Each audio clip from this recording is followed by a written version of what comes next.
Welcome guys. नयाँ technical टिप्सहरू पाउनको लागि हाम्रो च्यानल सब्सक्राइब गर्न नबिर्सिनुहोला र साइडमा रहेको बेल आइकन थिच्न नबिर्सिनुहोला। Hello guys, welcome in our YouTube channel technical किरो। आज म तपाईँहरूलाई तपाईँको मोबाइलबाटै एसइई को रिजल्ट कसरी सजिलैसँग तपाईँको मोबाइलमा हेर्ने भन्ने बारेमा चाहिँ सिकाउँदैछु। मैले यसमा सजिलो प्रोसेस जसबाट तपाईँले नर्मल इन्क्वायरीदेखि तपाईँको विथ मार्कसिटसम्म फुल रिजल्ट हेर्न सक्नुहुन्छ।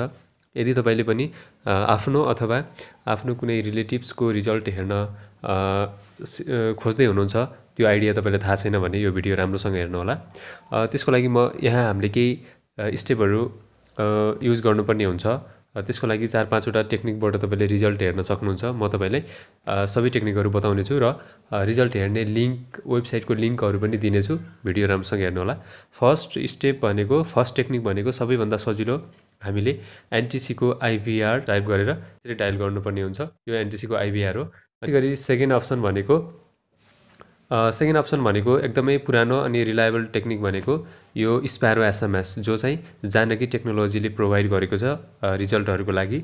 स्प्यारो एसएमएस, जसको लागि तपाईँले म्यासेज पठाउनु पर्ने हुन्छ र त्यो म्यासेजमा चाहिँ तपाईँले तपाईँको होल एसई अथवा एसएलसी, पहिलेको एसएलसी अहिलेको एसईको होल ग्रेड तपाईँले एज अ म्यासेजमा रिजल्ट पाउन सक्नुहुन्छ। त्यसको लागि तपाईँको म्यासेज बक्समा जानुहोला र म्यासेज बक्समा गएर तपाईँको म्यासेज टाइप गर्ने ठाउँमा जानुहोला।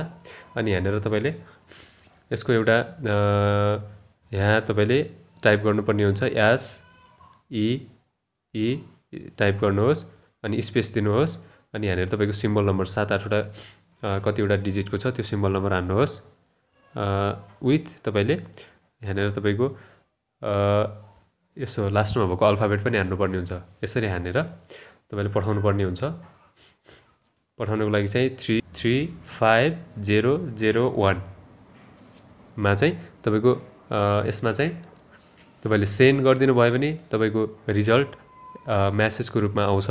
रिजल्ट पब्लिस भइसकेपछि म्यासेजको रूपमा तपाईँले सजिलैसँग तपाईँकै मोबाइलमा एसइई को रिजल्ट हेर्न सक्नुहुन्छ एसएमएसको थ्रुबाट। अब म तपाईँलाई थर्ड अप्सन भन्छु। अब थर्ड अप्सन भनेको तपाईँको मोबाइलमा इन्टरनेट कनेक्ट छ भनेदेखि तपाईँले इन्टरनेटको माध्यमबाट पनि होल मार्कसिट हेर्न सक्नुहुन्छ। त्यसको लागि तपाईँको ब्राउजरमा जानुपर्ने हुन्छ, जुनसुकै ब्राउजरमा जानुहोस्। अनि यसमा गएर तपाईँले यहाँ टाइप गर्नुपर्ने हुन्छ। सबभन्दा सजिलो र पुरानो मेथड भनेको यहाँनिर तपाईँले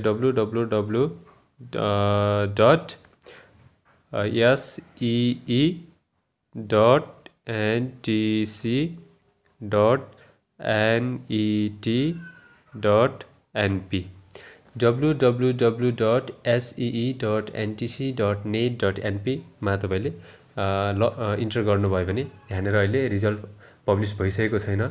2074 को रिजल्ट चाहिँ तपाईँको असारको 6 गते अथवा भोलि पब्लिस गर्ने भनेको छ है। एक दिनपछि पब्लिस गर्ने भनेको छ। त्यो कारणले गर्दा यहाँ कमिङ सुन भनेर राखेको छ। यदि रिजल्ट पब्लिस भइसकेर तपाईँले यसरी चेक गर्नुभयो भने यहाँनिर एउटा पेज खुल्छ, जो पेजमा चाहिँ तपाईँले तपाईँको सिम्बल नम्बर हान्नुपर्ने हुन्छ र चेक गर्न सक्नुहुन्छ। र होल मार्कसिट हेर्नको लागि सिम्बल नम्बर हान्नुहोस्। अनि तपाईँको डेट अफ बर्थ त्यहाँ चाहिँ जस्तो स्ट्यान्डर्ड फलो गर भनेको छ त्यो आधारमा चाहिँ तपाईँले सिम्बल नम्बर र डेट अफ बर्थ हाल्नुभयो भने एनटिसीको वेबसाइटबाट एसईको रिजल्ट सजिलैसँग तपाईँको मोबाइलमा हेर्न सक्नुहुन्छ। त्यसै गरी अर्को एउटा टेक्निक भनेको तपाईँ चाहिँ एक्जामिनेसन कन्ट्रोलर अफिस सानोटिम भक्तपुरको वेबसाइटबाट पनि एसईको रिजल्ट चेक गर्न सक्नुहुन्छ। त्यसको लागि तपाईँको एउटा ब्राउजरमा जानुहोस् र यहाँनिर एउटा त्यसको युआरएल भनेको तपाईँले चाहिँ यहाँनिर सिधै soce.gov.np अनि डाइरेक्ट रिजल्टको लागि /result भनेर इन्टर हान्नुभयो भने यो office of the controller of examination भन्ने यो उनीहरूको एउटा पेज खुल्छ। अहिले चाहिँ रिजल्ट आइसकेको छैन। रिजल्ट आयो भने तपाईँको रिड मोर भन्दा तल रिजल्ट आउँछ। यहाँनिर तपाईँको S E result 2074 has been published, click here for result भनेर आउँछ। यहाँनिर हेर्नुहोला। अहिले चाहिँ क्लास 11 को रिजल्ट छ। त्योभन्दा माथि चाहिँ एसई 2074 रिजल्ट हेज बिन पब्लिस्ड भनेर आउँछ। आइसक्यो भने त्यो लिङ्कमा चेक गर्नुहोला। त्यो लिङ्कमा चेक गर्नुभयो भने तपाईँको यस्तो टाइपको एउटा पेज खुल्छ। यस्तो टाइपको इन्टरफेस खुल्छ। यहाँ चाहिँ तपाईँले तपाईँको सिम्बल नम्बर हान्न सक्नुहुन्छ, सिम्बल नम्बर। त्यसको लागि तपाईँले यहाँनिर तपाईँको सिम्बल नम्बर जुन छ त्यो हान्नुहोला। तपाईँले सिम्बल नम्बर चाहिँ पछाडि अल्फाबेटसँग हान्नुपर्ने हुन्छ है। यदि तपाईँको सिम्बल नम्बरमा लास्टमा अल्फाबेट जे छ त्यही राख्नुहोला। अनि डेट अफ बर्थ तपाईँले यहाँ तपाईँको जुन एडमिट कार्डमा हुन्छ त्यो डेट अफ बर्थ राख्नुहोला। जस्तै 2053 020 अब जस्तै जति पनि हुनसक्छ नि तपाईँको डेट हो। यसरी राखेर गेट रिजल्ट भन्ने अप्सनमा चेक गर्नुहोला। अहिले चाहिँ यो रेकर्ड मिलेको छैन भन्छ, किनभने मैले ऱ्यान्डमली तपाईँलाई स्याम्पल देखाएको हो। यसरी तपाईँले एसई 2074 को रिजल्ट सजिलैसँग तपाईँको मोबाइलमा हेर्न सक्नुहुन्छ। अब म तपाईँहरूलाई यहाँनिर लिङ्क दिन्छु, अरू एक्स्ट्रा लिङ्कहरू जसबाट तपाईँले सजिलैसँग रिजल्ट हेर्न सक्नुहुन्छ। जस्तै अब यहाँनिर देख्न सक्नुहुन्छ एसएमएस र आइभीआरको लागि तपाईँले यो प्रोसेसहरू फलो गर्नुहोला हैन। 1 देखि 9 नम्बरसम्म 9वटा टेक्निकहरू छ। अनि वेबसाइटको लिङ्कको लागि चाहिँ थ्रो वेबसाइट भन्ने लिङ्कहरू पनि चेक गर्न सक्नुहुन्छ। यिनीहरू कतिपय मैले भनिसकेको छु। अथवा तपाईँले यहाँबाट एक्स्ट्रा कसरी हेर्ने भन्ने बारेमा चाहिँ यसरी हेर्न सक्नुहुन्छ। र अब म तपाईँलाई एउटा फाइनल जानकारी के गराउँछु भनेपछि तपाईँको रिजल्ट आइसक्यो भने अब कुन रिजल्ट को अथवा तपाईँको ग्रेड कस्तो ग्रेड आयो त्यो अनुसार तपाईँले तपाईँको ग्रेड हेर्न चाहनुहुन्छ भने यसरी हेर्नुहोला। यहाँनिर चाहिँ तपाईँको ग्रेड देखाउँछ यसरी। अब पर्सेन्ट तपाईँले अब यहाँनिर पर्सेन्ट अपडेट तपाईँको A+ आयो भने 90% भन्दा माथि पर्सेन्टमा लगभग आएको हुन्छ। अनि त्यसै गरी A आयो भने 80 देखि 89% को बिचमा हुन्छ।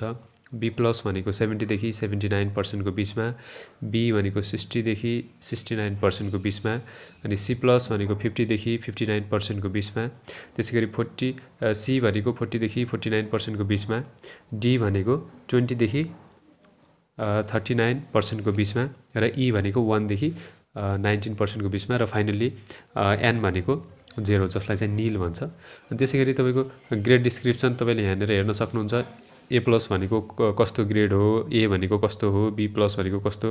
तपाईँको नर्मल्ली C सम्म एक्सेप्ट गरेको छ। राम्रो सब्जेक्ट पढ्नको लागि तपाईँले एभरेज कम्तीमा पनि ग्रेड C सम्म ल्याउनु पर्ने हुन्छ। त्यसको लागि तपाईँले यहाँनिर ग्रेड पोइन्ट हेर्न सक्नुहुन्छ। GPA जसलाई चाहिँ तपाईँले हेर्न सक्नुहुन्छ। A आयो भने A+ आयो भने 4 आउँछ, A आयो भने 3.6 आउँछ, B+ आयो भने 3.2 आउँछ, B आयो भने 2.8 आउँछ, C+ आयो भने 2.4 आउँछ, C आयो भने 2 आउँछ, D आयो भने 1.6 लगायत यो तरिकाले तपाईँले हेर्न सक्नुहुन्छ। हस् त साथीहरू, तपाईँहरूको रिजल्ट राम्रो होस्, राम्रो रिजल्ट आओस्। Best of lock. हाम्रो भिडियो हेर्नुभयो त्यसको लागि धन्यवाद।